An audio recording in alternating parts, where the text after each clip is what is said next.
bapak-bapak atau ibu-ibu tahu menghargai sebuah perjuangan.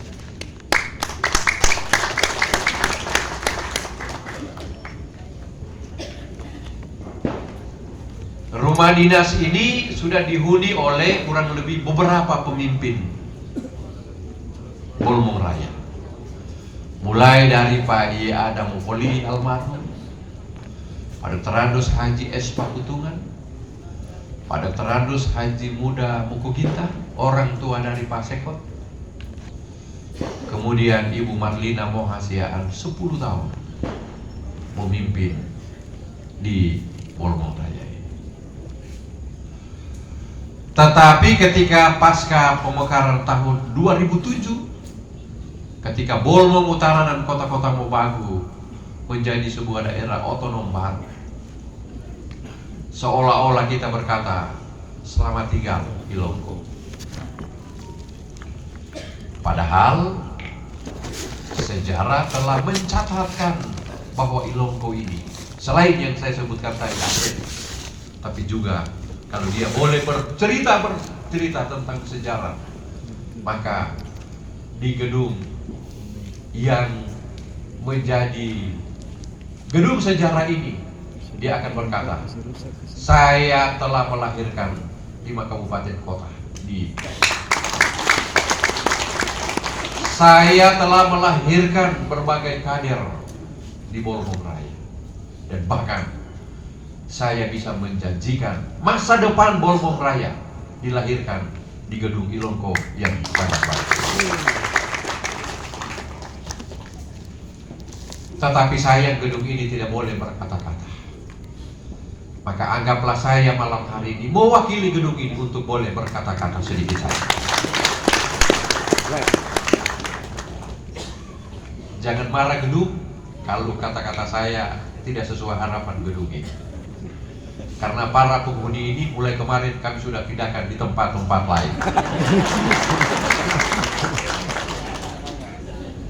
Saya tadi Pak Ustadz lain tiba pagi. Saya dari kemarin di sini, Pak. Saya dari kemarin di sini. Saya tidak melayani lain-lain, tapi saya fokus di sini sampai tadi, Pak, bersama dengan teman-teman. Sampai tadi pagi saya datang ke sini jam 9. Ada yang bilang begini, Pak, kami sudah panggil Ustadz. Kenapa? Segala penghuni roh-roh kecil sini kami sudah pindahkan. Saya bilang pindah di mana? Di pohon-pohon ini. Saya panggil tukang pohon, saya bilang tebang semua pohon-pohon yang ada. Saya tidak tahu dia akan berpindah di mana. Tapi mudah-mudahan tempat ini mengingatkan kembali bahwa gedung ini adalah sesuatu yang bisa melahirkan yang terbaik di Bolmong Raya.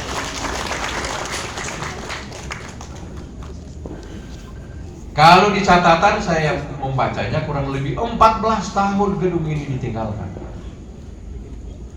Saya ketika diberi kepercayaan di sini, atau sebelum 14 tahun yang lalu, ini ada senior saya Pak Farid Asimin, dan bahkan ada beberapa di sini yang kalau dia boleh berkata, kami termasuk lahir di gedung ini, Ustadz lain. Lahir di gedung ini kami bisa pulang ke Bolmong Utara. Lahir di gedung ini Pak Farid juga boleh jadi sekda di Bolmong. Dan para kader-kader yang lain, Pak. Sehingga secara moral, Pak, secara chemistry, saya bilang saya dekat dengan gedung Ilonggo, Bapak-Bapak dan Ibu sekalian. Sehingga ketika saya datang baru 1 minggu di sini, saya bilang saya mesti melihat Ilonggo, Pak. Saya lihat Ilonggo. Saya datang di sini, Pak, sedangkan lewat tempat sini berumput, rumput tidak bisa masuk saya. Nanti hari kedua baru bisa masuk, ambil kunci. Teman-teman saya dampingi oleh para asisten untuk datang sini. Sampai di sini saya cuma bilang assalamualaikum.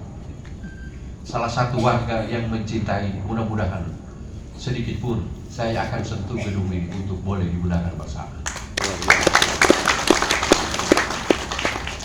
Sesudah itu saya gerakkan teman-teman seluruh ASN, seluruh aparat desa masyarakat untuk kita bersihkan bersama. Dan inilah wajahnya malam hari ini. Kita orang boleh bisa lihat, Pak, berapa kali kerja bakti di sini. Saya panggil masyarakat untuk bikin bikin ubi Pak, batata, rebus Pak, itu orang makan di dalam sini. Saya selalu teringat di masa-masa 20 tahun yang lalu, saya bilang gedung ini kalau boleh mau dibilang Pak, gedung istimewa di Bolmong Raya adalah gedung paling istimewa. Bukan Pak bangunannya Pak, tapi value-nya Pak, nilai dari gedung ini mencerminkan inilah martabat masyarakat Bolmong Raya. Oleh karenanya niat saya untuk bikin di sini, karena cukup lama kita orang hampir melupakan di mana itu Ilonggo. Maka malam hari ini saya kembali mengingatkan, inilah Ilonggo yang telah melahirkan generasi Bolmong Raya kini dan di masa yang akan datang. Saya Pak Farid tadi sudah sampaikan apel tanggal 4 Pak, apel tanggal 4 seluruh pegawai Pak. Saya bilang apel di sini. Apel di sini Pak. Dan syukur tim anggaran di bawah pimpinan Pak Sekot telah disetujui oleh DPR Pak, tahun depan gedung ini akan direnovasi. Saya telah memberikan instruksi ke Pak Sekot Pak dan jajarannya segera proses pekerjaan ini, mudah-mudahan malam takbir, umur panjang sehat semua, malam takbir Pak, saya akan takbir pertama. Dan besoknya Pak, kalau masih umur panjang, masih dipercaya oleh pemerintah Pak, besoknya pemerintah Kota Mobagu akan menerima tamu di tempat ini Bapak-bapak. Jadi kita orang mau kasih kosong di bawah dulu Pak. Kita orang mau, kalau perlu Ustadz Naim, kalau sebelum hari raya boleh jadi ada ruangan-ruangan di sini yang biasa kita orang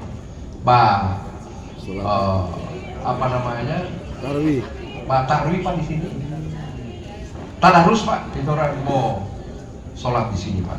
Supaya yang kurang lebih 14 tahun yang masih di jendela-jendela lagi terbang lebih jauh-jauh lagi ya Pak. Jauh-jauh Pak, kasih lewat ini Kota Mobagu ini Pak, begitu. Jadi itu maksud saya, Pak Sek, percepat Pak, supaya rencana kita malam takbir di sini atau malam kita tarwi di sini zikir dan bahkan menerima tamu Pak. Pemerintah provinsi kalau Pak Gubernur datang Pak hari raya bulan April Pak, kita jamu tamu-tamu itu di tempat.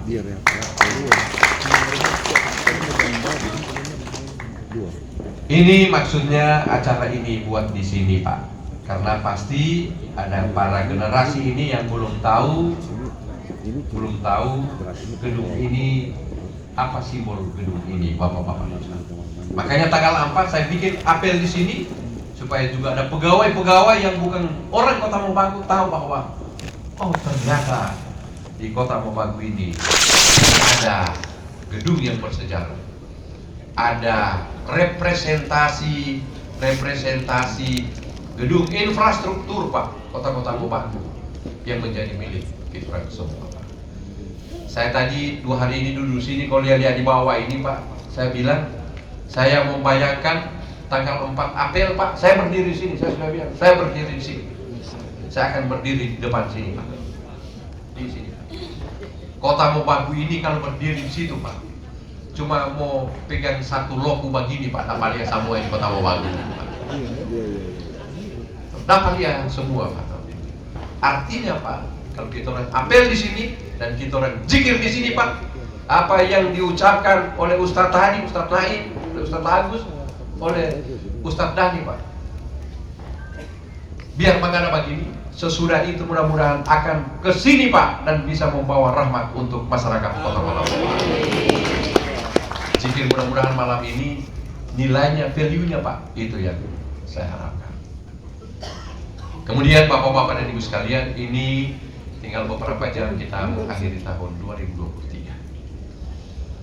Biasanya di akhir tahun seperti ini, pergantian tahun ini, ada 2 aspek yang biasa selalu kita dengar.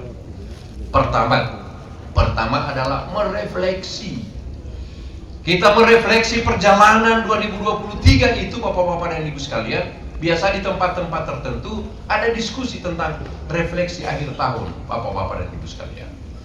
Kita merefleksi apa perjalanan tahun 2023 yang sudah kita lakukan. Dan kedua, mereview, Pak. Mereview kisah nyata perjalanan kita masing-masing selama kurang lebih 2023 nanti. Mudah-mudahan hasil refleksi kita dan hasil review memberikan kontribusi terhadap pembangunan di kota-kota Mobagu. Kalau saya duduk tadi merenung, Pak, duduk hitung-hitung, kalau saya PTKD 1 bulan 10 juta, 12 bulan berarti 120 juta. 120 juta TKD, Pak. Kalau gaji saya 8 juta, Pak, kali 12 juta, kalau 12 bulan berarti ada kurang lebih 96 juta. 96 tambah 10 juta, 120 juta, kurang lebih pendapatan kita 20 juta. Pertanyaannya kemudian, dari jumlah itu, apakah kita telah mengeluarkan 2,5% untuk pembersih diri kita? Ini tantangan saya untuk Basnas. Ketua Basnas. Mahal saya mau bilang ini, Pak. Karena sesudah ini mesti ditindaklanjuti 2024, Pak. 2,5% hak-hak pegawai mesti dikeluarkan. Mau TKD, mau perjalanan, mau gaji, Pak, mesti dikeluarkan. Jadi kalau ada dulu-dulu ini, saya pikir kalau TKD saya 10 juta, Pak, atau terlalu besar rincian saya 5 juta, Pak.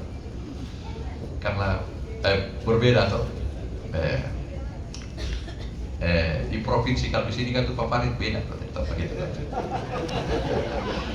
Saya seolah-olah nama cerita ini di provinsi, ternyata di Kota Mobagu kan. Makanya tidak ada yang merespon, Pak, tuh. Makanya tidak ada yang merespon. Mudah-mudahan kalau 8 juta, siapa tahu 2024 boleh jadi 10 juta. Saya bilang ke Pak Sekda, Pak Sek, sebelum saya tanda tangani persentase, Pak, TKD per eselon, siapa tahu kita dapat rezeki, terjadi ada perubahan. Doa semua, Pak, terlalu kalian. Jadi Bapak-bapak dan Ibu-ibu sekalian, Ustadz tadi sudah bilang, Pak, kalau 2023 sama dengan 2024, kita merugi. Tapi kalau kita 2023 lebih baik dari 24, celaka. Tapi kalau 2024 lebih baik dari 23, maka kita beruntung, Pak. Maka dalam kehidupan trennya mesti naik, Pak. Masa begitu-begitu terus? Saya di tiap, mohon maaf, Pak, di akhir tahun begini, saya selalu tanya ke pegawai-pegawai baru, karena so bikin rumah belum? Karena so ada kintal belum? Karena so badeo saya belum? Badeo apa saya belum? Hal kecil pun Pak Sekda, saya mesti telisik, Pak, supaya dalam hal perubahan kesejahteraan, pendekatan kesejahteraan, pegawai-pegawai juga merasakan, supaya tidak habis untuk konsumtif. Bapak-bapak dan ibu-ibu sekalian, 2024 ini adalah berbeda dengan tahun 2023. Apa bedanya? Karena 2024 ini kita berada pada posisi negara siklus kepemerintahan, Pak. Siklus demokrasi, Pak, diuji 2024 ini. 2024 kita sama sudah tahu adalah tahun politik, pemilihan legislatif, pemilihan presiden, dan bahkan September atau November pemilihan pilkada serentak seluruh Indonesia. Maka kalau kita tidak mampu bersatu, Bapak-bapak dan Ibu sekalian, maka peradaban masyarakat kota-kota Mobagu, Pak, menjelang 2024, kita pertaruhkan nilai sebagai masyarakat yang beradab, masyarakat kota-kota Mobagu. Oleh karenanya, Bapak-bapak dan Ibu-ibu sekalian, kita berharap mudah-mudahan dua momentum nasional siklus kepemimpinan 5 tahunan ini, Pak, akan bisa kita lewati dengan penuh kedamaian. Kita mampu sukseskan dengan sukacita, Pak. Dan mampu kita bisa melahirkan, Pak, sebuah nilai bahwa Kota Mobagu tingkat demokrasinya baik, Pak.